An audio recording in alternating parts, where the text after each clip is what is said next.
여러분 지금 머릿속에 아주 정밀한 황금빛 저울 하나를 떠올려 보시겠어요? 한쪽 접시에는 우리가 흔히 말하는 그 정의가 올려져 있습니다. 아, 잘못을 저지르면 대가를 치러야 한다는 그 원칙 말씀이시죠? 네네. 아주 차갑고도 명확한 원칙이죠. 그리고 반대쪽 접시에는 자비가 있습니다. 조건 없이 품어주고 마땅히 내려져야 할 벌을 면제해주는 따뜻한 용서랄까요? 상반되는 두 가치네요. 그렇죠. 자, 여기서 질문 하나 드릴게요. 여러분이 누군가에게 정말 깊은 상처를 받았을 때 가해자가 철저히 망가지길 바라는 그 정의감하고 그럼에도 덮어주고 싶은 자비심 사이에서 완벽한 균형을 잡는 게 과연 가능할까요? 아마 불가능에 가까울 겁니다. 사실 인간의 역사 내내 이 정의와 자비라는 두 가치는 서로 끊임없이 충돌해온 딜레마거든요. 늘 부딪히잖아요. 네. 완벽한 정의의 잣대를 들이대면 세상은 너무 가혹해지고 그렇다고 막 무조건적인 자비를 베풀면 사회의 질서나 공의가 완전히 무너져 내리니까요. 맞아요. 바로 그 지점이 오늘 심층 탐구의 출발점입니다. 오늘 우리는 웨스 허프라는 인물이 분석한 세계 종교들의 정의와 자비, 프레임워크를 약간 현미경으로 들여다보듯 파헤쳐 볼 텐데요. 아주 흥미로운 자료죠. 분석 자료를 보며 웨스어프는 사람들에게 가장 오해받는 종교적 프레임워크 중 하나로 기독교를 꼽으면서 이야기를 시작하거든요. 아, 기독교를요? 네. 기독교가 사람들이 겉으로 생각하는 것보다 훨씬 직관적이면서도 그 내면의 논리 구조는 대단히 복잡하고 정교하게 맞물려 있다는 주장이죠. 직관적이라는 건 어떤 의미인가요? 우리가 흔히 아는 그 스토리 때문인 건지. 맞습니다. 아주 명확한 전제에서 출발하거든요. 그러니까 인간은 본질적으로 망가져 있고 스스로를 완벽하게 구제할 수 없는 상태라는 거죠. 아, 굳이 세상 밖에 거대한 악당을 찾을 필요 없이. 그렇죠. 사실 우리 내면을 정직하게 들여다보면 다들 이기심이나 악의가 있다는 걸 인정하게 되잖아요. 그래서 인간 외부에 있는 완벽한 구원자가 필요하다는 겁니다. 아하, 절대적인 신이 직접 영원이라는 시간 밖에서 우리가 사는 이 타락한 현실 속으로 들어왔다는 거군요. 네, 인간의 모습으로 들어와서 우리를 대신해 그 망가진 것에 대한 형벌을 감당했다는 아주 명확하고 직관적인 서사죠. 네, 사실 거기까지는 꽤 익숙한 이야기예요. 그런데 이 단순해 보이는 서사가 왜 복잡하다고 하는 건지 약간 궁금해지는데요. 이 딜레마를 이해하기 위해 허프가 다른 세계 종교들을 비교선상에 올리잖아요. 여기서 모든 종교적 시스템이 아까 우리가 상상했던 그 저울에서 자비 아니면 정의, 어느 한쪽으로 확 기울어져 있다고 분석하더라고요. 아, 한쪽으로 치우쳐 있다고요? 그럼 전문가님, 다른 세계 종교들은 이 정의와 자비의 저울에서 어느 쪽으로 기울어져 있다고 나오나요? 여기서 매력적인 점은 자료가 동양 철학과 이슬람교를 아주 완벽한 양극단에 놓고 비교한다는 겁니다. 양극단이요? 네, 한쪽 끝에는 1%의 오차도 허용하지 않는 완벽한 정의의 시스템이 있고 다른 한쪽 끝에는 궁극의 자비를 최우선으로 두는 시스템이 있다는 거죠. 잠깐만요. 동양 철학이 완벽한 정의의 시스템이라고요? 보통 불교나 힌두교 하면 저희는 막 자비나 평화 이런 단어가 먼저 떠오르는데요. 겉보기엔 그럴 수 있죠. 근데 그 세계관을 굴러가게 하는 핵심 엔진을 들여다봐야 합니다. 바로 카르마, 그러니까 업보라는 개념이죠. 아, 카르마 들어봤어요. 힌두교나 불교의 기반이 되는 이 카르마 시스템은 말 그대로 우주적인 회계 장부와 같습니다. 탄생과 죽음, 환생이 무한히 반복되는 윤회의 수레바퀴 속에서 네네. 내가 한 모든 행동은 선이든 악이든 정확한 결과값으로 나에게 되돌아온다는 거죠. 불교의 목적 역시 자아를 비워내서 이 고통스러운 인과율의 순환계에서 벗어나는 거고요. 아, 듣고 보니 무슨 말인지 알겠어요. 그러니까 내가 이번 생에서 누군가에게 사기를 쳤다면 다음 생에든 언제든 반드시 그 고통을 돌려받아야만 장부가 0으로 맞춰진다는 거잖아요. 정확합니다. 뿌린 대로 1대1로 거두는 시스템이죠. 와, 이거야말로 세상에서 가장 철저하고 확실한 정의네요. 그렇죠. 이걸 더 큰 그림과 연결해보면 아주 날카로운 통찰이 나옵니다. 방금 호스트님이 말씀하신 그 1대1로 정확히 돌려받는다는 정의가 성립하려면 필연적으로 포기해야만 하는 것이 하나 생기거든요. 그게 설마 자비인가요? 맞습니다. 자비라는 단어의 본질을 한번 생각해볼까요? 자비란 마땅히 받아야 할 벌이나 고통을 받지 않게 면제해주는 거잖아요. 그쵸, 봐주는 거니까요. 그런데 카르마 시스템 안에서는 그 누구도 예외가 없습니다. 자신이 한 일에 대해서는 일의 오차도 없이 마땅한 대가를 반드시 치러야만 하죠. 의의적으로 따져보니까 진짜 그렇네요. 좋은 일을 하면 좋은 보상을, 나쁜 일을 하면 정확히 벌을 받아야만 굴러가는 시스템이니까. 네, 깎아주는 자비가 비집고 들어갈 틈이 없죠. 마땅히 받아야 할 벌을 불쌍하니까 한 번만 봐줄게. 이게 아예 불가능하군요. 카르마의 정의는 철저하게 자비를 희생시킨 대가로 얻어지는 거네요. 그렇습니다. 어떤 융통성도 없는 차가운 우주의 법칙인 셈이죠. 어휴, 굉장히 서늘하네요. 완벽한 정의라는 게 결국 어떠한 용서도 허락하지 않는다는 뜻이니까요. 맞아요.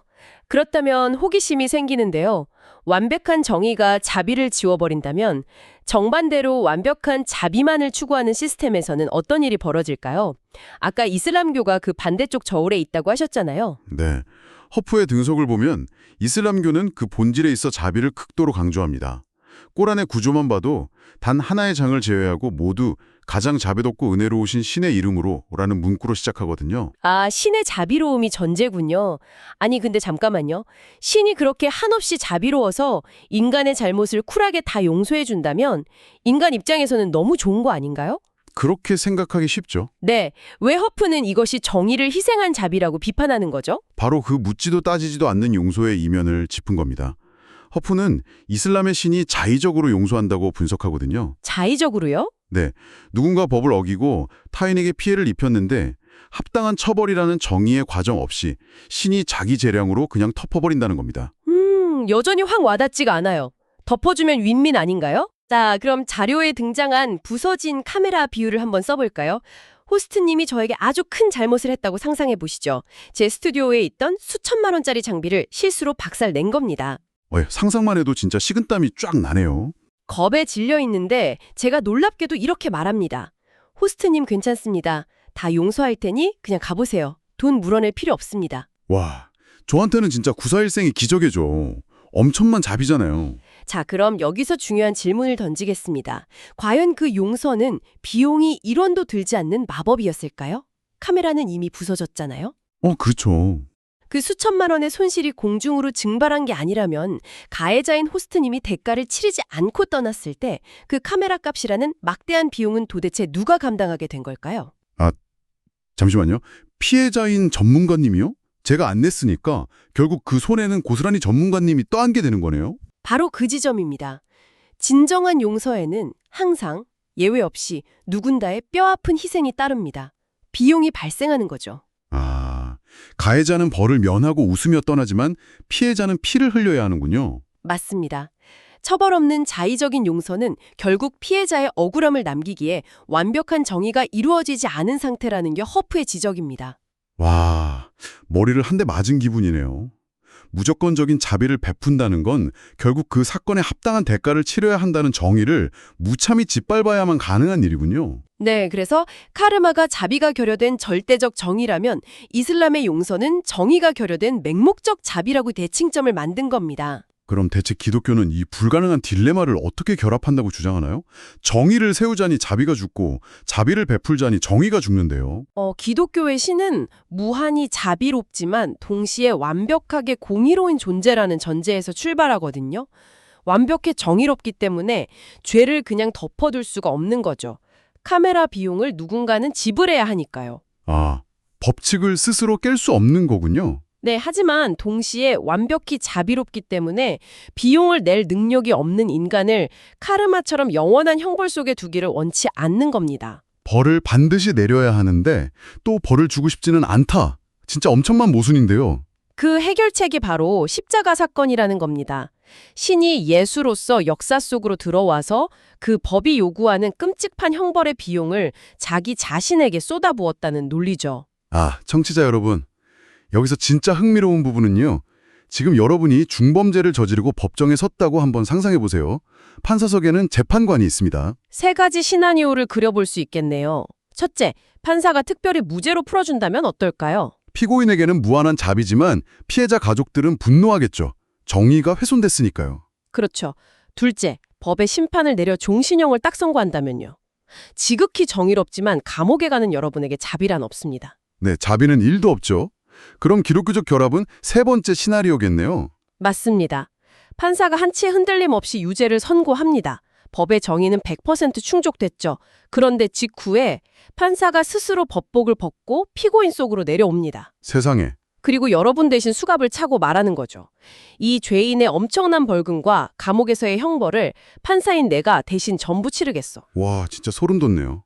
법이 요구하는 대가 지불이라는 정의를 만족시키면서 피고인은 벌을 면하는 자비를 얻게 되는 거군요. 이렇게 결합이 되며. 네, 이게 바로 허프가 말하는 기독교의 기이한 시스템입니다. 근데 여기서 끝이 아닙니다. 자료에서 가장 독특하다고 강조하는 개념인 은혜라는 게 등장하거든요. 잠깐만요. 은혜요? 사실 저희 일상에서는 자비나 은혜나 대충 섞어서 쓰지 않나요? 일산에선 그렇지만 이 프레임워크 안에선 하늘과 땅 차이입니다. 자비가 마땅히 받아야 할 벌을 받지 않는 거라면 은혜는 받을 자격이 없는 선물을 받는 겁니다. 아, 제가 이해한 게 맞나 들어보세요. 제가 1억 원 빚을 져서 파산 직전인데 은행이 빚을 탕감해 주는 게 자비고요. 빚을 없애주는 걸 넘어서 갑자기 제 통장에 10억 원을 입금해 주는 게 은혜인가요? 완벽한 비유입니다. 마이너스를 제로로 만드는 게 자비면 제로를 플러스 무한대로 만드는 게 은혜죠. 와, 아까 법정 비유에서 판사가 내 대신 감옥에 가는 게 자비라면 감옥 가기 전에 나에게 자기 집 열쇠를 주면서 이제 내 자녀로 살아라. 내 재산을 주겠다. 입영하는 게 바로 은혜입니다. 흉악범이 졸지에 재판관의 상속자가 되는 거네요. 네, 이 은혜라는 개념이 다른 모든 종교적 시스템과 완전히 분리되는 패러다임의 전복을 가져옵니다. 어떻게 뒤집힌다는 거죠? 허프는 다른 종교적 시스템을 일종의 적자생존으로 규정하거든요. 다윈 진화론에 나오는 그 강한 자가 살아남는다는 개념이요? 맞아요.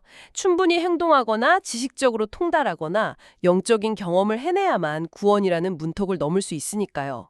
가장 적합한 자만이 쟁취하는 거죠. 아, 조건부 보상 시스템이군요. 먼저 행동하고 느끼고 생각하라.